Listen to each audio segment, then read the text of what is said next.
আসসালামু আলাইকুম ভাইয়া ও আপুরা, কাছের এবং দূরের, দেশ এবং দেশের বাইরে যে যেখান থেকে বসে আমার এই ভিডিওটা দেখছেন, আশা করি সবাই অনেক বেশি ভালো আছেন, সুস্থ আছেন, ইমানের সহিত আছেন। আমিও আলহামদুলিল্লাহ আল্লাহর রহমতে সবাইকে নিয়ে অনেক ভালো আছি।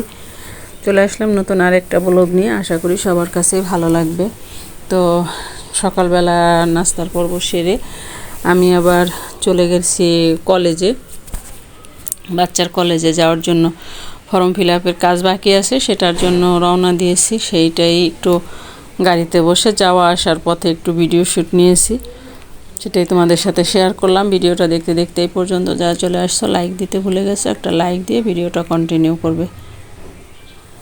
আমার এই ভিডিওটার কোনো অংশে যদি কারো একটু ভালো লেগে থাকে, আমার এই ছোট্ট চ্যানেলটা সাবস্ক্রাইব করে নোটিফিকেশন বেল আইকন বাজিয়ে দিবেন, যাতে আমি কোনো ভিডিও আপলোড দিলে সাথে সাথে পেয়ে যান এবং আপনি আপনার সুবিধা মতো ভিডিওটা দেখে নিতে পারেন। ফেসবুক থেকে যারা দেখছেন পেজটাকে ফলো দিবেন। অলরেডি এই কাজগুলো যারা করেছেন তাদেরকে অসংখ্য অসংখ্য ধন্যবাদ। ভাইয়া ও আপুরা, ফেসবুক, ইউটিউব যে যেখান থেকে দেখছেন, ভিডিওটা বেশি বেশি শেয়ার করার অনুরোধ রইল। আপনাদের একটা লাইক, একটা শেয়ার আমার জন্য অনেক কিছু। তো রাস্তায় হালকা হালকা জ্যাম আছে অপর পাশে, আমি আবার যেই সাইডে ছিলাম আমি অপর সাইড থেকে ভিডিও করেছি।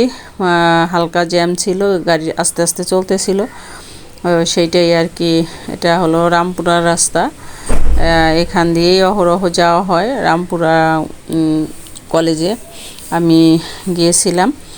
তো দেখতে থাকো, আশা করি সবার কাছেই ভালো লাগবে। যেহেতু আমার ব্লগিং চ্যানেল, সেহেতু সব কিছুই মাঝে মাঝে দিতে হয়, সেইটাই অংশ কিছুটা শেয়ার করলাম। আর আমি এর আগেও কয়েকটা ভিডিওতে বলেছি, আমার কাছে গাড়িতে বসে বা রিক্সায় বসে ভিডিও করতে খুবই ভালো লাগে। মনে হয় যেন আমার সাথে সাথে গাড়িগুলো দৌড়াচ্ছে, সেই জন্যই ভিডিওগুলো করা। আসলে এটা কেউ কিছু মনে নিও না। তো আমি আস্তে আস্তে আমার ভালোই দুপুর হয়ে গেছে। তো বাসায় তো দুপুরবেলা গ্যাস থাকে না, এসে দেখি তোমাদের ভাই আবার মাছ আনছে। সেই মাছটাকেও আমি কেটে নিয়েছি অফ ক্যামেরায়। ওটার মাছ দেখেই আমার মেজাজ খারাপ, কারণ একটা জায়গায় গেছি, ওখান থেকে আসতে আসতে ভালোই লেট হয়ে গেছে। তো এরপরে আর আমি মাছ কাটার ভিডিও করি নাই। তো মাছ সরাসরি চুলায় আসতে হয়েছে, যেহেতু গ্যাস নাই। মাটির চুলায় ভাজতে নিয়ে আসছি, মাছগুলোকে একদম কড়া করে ভেজে নিচ্ছি। এরপরে ভাজা শেষ, আমি মাছটা রান্নাও করে নিয়ে যেতেছি, কারণ কখন গ্যাস আসবে ঠিক নেই। যেহেতু চুলায় আগুনটা জ্বালিয়েছি, সেহেতু মাছটাও রান্না করে নিই। এখানে আছে পেঁয়াজ বাটা, সরিষা বাটা, মরিচ বাটা, আদা রসুন বাটা, ধনিয়া জিরার পাউডার, হলুদ পাউডার, আবার মরিচেরও পাউডার। আমি মরিচ বাটাই খাই, এমনি কাঁচামরিচ সবসময় একটু লাল মরিচের গুঁড়া দিয়ে থাকি, যাতে কালারটা ঠিক থাকার জন্য। এবারে আমি তেল না ওঠা পর্যন্ত মশলাটাকে সুন্দর মতো কষিয়ে নেব। চুলার আগুনটা দেখতেই পাচ্ছ কীরকম হিটে আছে। এভাবে কিন্তু চুলায় তরকারি রান্না করলে খেতে দারুণ টেস্ট লাগে। আর তোমরা আমার এই চুলায় রান্নার হাঁড়ি পাতিল দেখে কেউ কোনো খারাপ মন্তব্য করো না, কারণ যারা চুলায় রান্না করে মাটির চুলায়, তারা অবশ্যই জানে যে পাতিল হাঁড়ি কীরকম নোংরা হয়, আর এগুলো পরিষ্কার করতে কীরকম লাগে। এটা আসলে ঢাকা শহরে পরিষ্কার করা অনেকটা টাফই হয়। দেশ গ্রামে যখন আমরা রান্না করতাম, তখন তো চুলায় পাতিলগুলা নিয়ে আমরা পুকুরে ধুইতাম, ওরকম ঝামেলা মনে হতো না। তো যাই হোক, আমি তোমাদের সাথে কথা বলতে বলতে কিন্তু মশলাটাকে ভালো মতো কষিয়ে নিচ্ছি। এই তেল না ওঠা পর্যন্ত মশলাটাকে কষিয়ে নেব।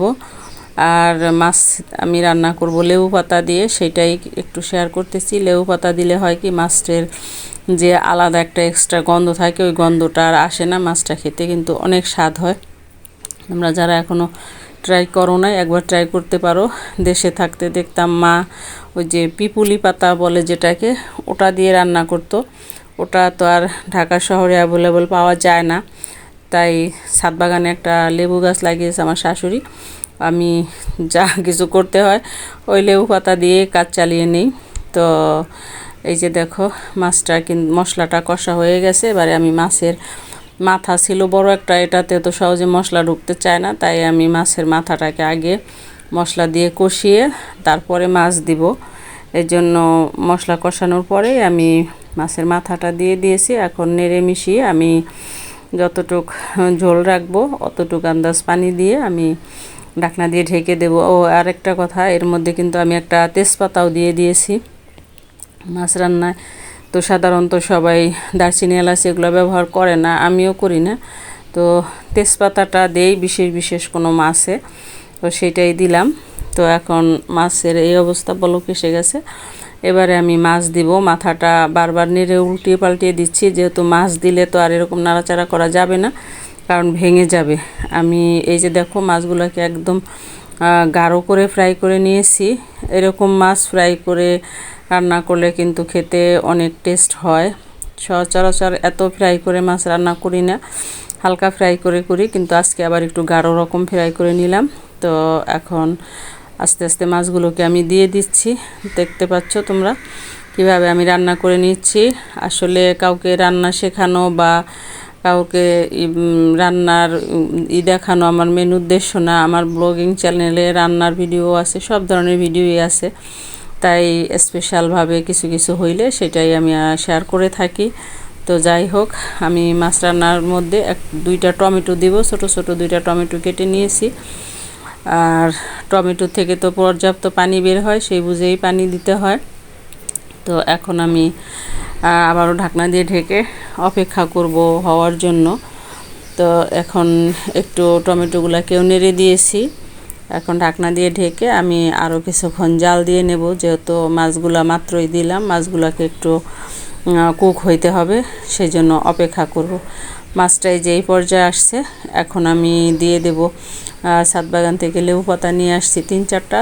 এই যে লেবু পাতাগুলোকে দিয়ে আমি আবারও কিছুক্ষণ রেখে দেব। আবার আরেকটা কথা না বললেই নয়, লেবু পাতা কিন্তু অনেকক্ষণ রাখা যাবে না, তাহলে আবার মাছগুলো তিতা হয়ে যাবে। এটা আবার একটু পরেই উঠিয়ে ফেলতে হবে, জাস্ট স্মেলটা নেওয়ার জন্য আমি দিয়েছি লেবু পাতা। সবসময় সচরাচর দেই না, বিশেষ ক্ষেত্রেই ব্যবহার করি, এর আগেও বলছিলাম।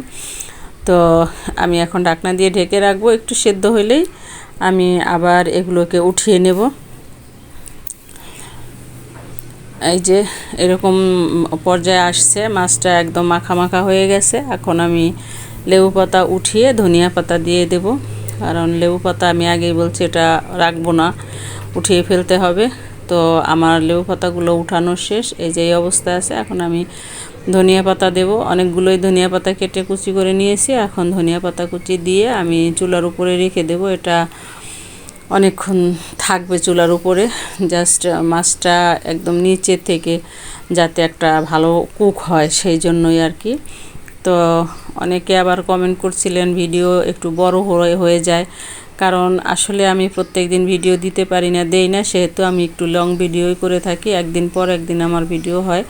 তো যাই হোক, এই যে মাছের ফাইনাল লুকিংটা, আশা করি তোমাদের কাছে ভালো লেগেছে। কার কাছে কেমন লাগছে অবশ্যই কমেন্ট করে জানাবে। আজকে এ পর্যন্তই, ফিরে আসবো নতুন কোনো ভিডিও নিয়ে।